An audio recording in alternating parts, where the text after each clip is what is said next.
Егер ертең Иран теңіздегі тар бұғазды жауып тастаса, Париждегі жанармай бағасы бірден қымбаттайды. Лондонда ұшақтар ұшпай, әуежайларда тоқтап қалуы мүмкін. Иран біреулер қорқатын, ал енді біреулер таңданыспен қарайтын қайшылықтарға толы мемлекет. Бұл елде әйелдер заң бойынша шашын жабуға міндетті, тіпті турист болсаңыз да бұл талаптан тыс қала алмайсыз. Қоғамдық орында билеу қамауға әкелуі мүмкін, бірақ көне дәстүрлі спорттық рәсімдер гипнозға ұқсас әуенің ырғағымен салтанатты түрде өткізіледі. Мұнда таариф деп аталатын күрделі әдеп кодексі бар. Ол әрбір иә мен жоқтың шынайылығына күмән келтіреді. Сонымен қатар ешқандай ымыраға келмейтін мораль полициясы жұмыс істейді. Бұл бейнероликте біз Иранның ең тосын қырларын ашамыз. Бір кездері минюбка киіп, университетте білім алған әйелдердің еркіндігі бір сәтте жойылған ел туралы сөз қозғаймыз. Шариғат заңдарының қатаң талаптарын айналып өту үшін бірнеше сағатқа ғана жасалатын уақытша неке тәжірибесі де бар. Біз жер шарындағы ең ыстық шөлдердің бірі деште Луттан бастап, Марс пейзажына ұқсайтын Калут деп аталатын құм мұнараларына дейін, сондай ақ Түркиядағы Каппадокияға ұқсас жартасқа қашалған ауылдарға дейін саяхат жасаймыз. Шынайы Иранды көріп, парсы елі туралы көзқарасыңызды түбегейлі өзгертетін деректермен танысасыз. Ежелгі заманда парсы деп аталған Иран адамзат тарихындағы ең ықпалды әрі ұзақ өмір сүрген өркениеттердің бірі Ұлы Парсы империясының бесігі болды. Иран атауы арийлер жері деген мағынаны білдіретін көне Арианам сөзінен шыққан. 1935 жылы Реза Шах билігі кезінде елдің ресми атауы Парсыдан Иранға өзгертілді. Бүгінде Иран 7 мемлекетпен шектеседі. Батысында Ирак пен Түркия, солтүстігінде Армения, Әзербайжан және Түркменстан, шығысында Ауғанстан мен Пәкістан орналасқан. Оңтүстігін Парсы шығанағы мен Оман шығанағы шайып жатыр. Осындай географиялық орналасуы ғасырлар бойы елді Азия, Еуропа және Араб әлемін жалғайтын маңызды стратегиялық торапқа айналдырды. 2022 жылдың маусым айында Иран халқының саны 80-нен асты. Халықтың шамамен жартысы парсылар, ал басым бөлігі шиит мұсылмандар.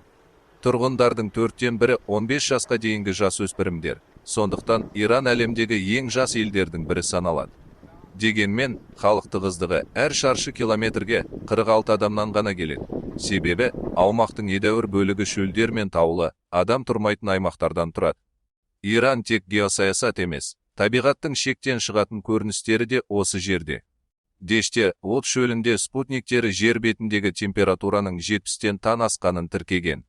Алайда осы аптап ыстықтың өзінде таңғаларлық сұлулық бар. Жел мыңдаған жылдар бойы қашап жасаған алып құм құрылымдары Калуттар Марс туралы фильмдердегі көріністерді еске салады.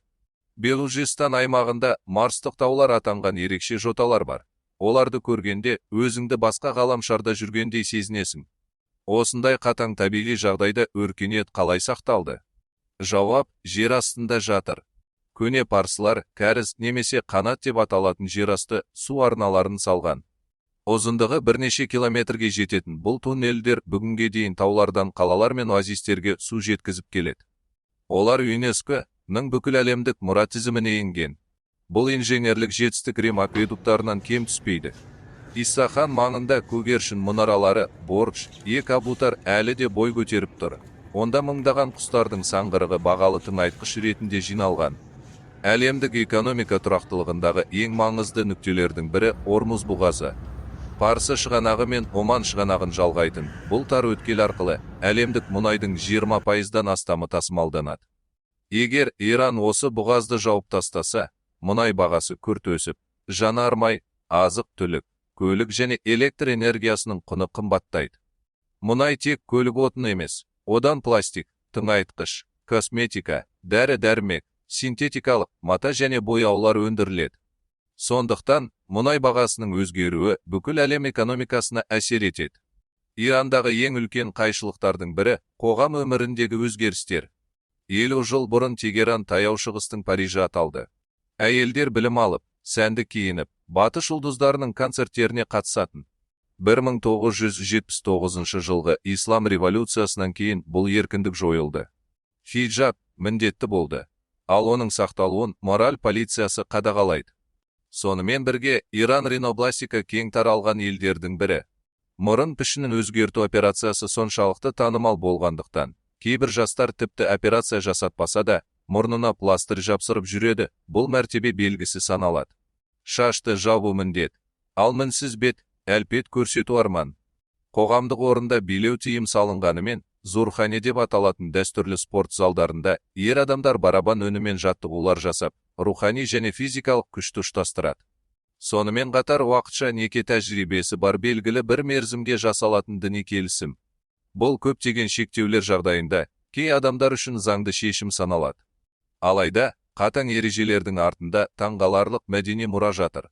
Шираз қаласындағы Насыр әл-Молк мешіті, яғни қызғылт мешіт, таңғы күн сәулесі түрлі, түсті витраждардан өткенде ішін ғажайып бояуларға бөлейді. Кандыван ауылында адамдар жанартаулық жыныстарға қашалған үйлерде өмір сүреді. Кешім аралындағы намактан тұз үңгірі 6 километрге созылып, кристалданған тұз қабырғалары жарықты ақ және қызғылт реңктермен шағылыстырады. Таарыф парсылық әдеп жүйесі.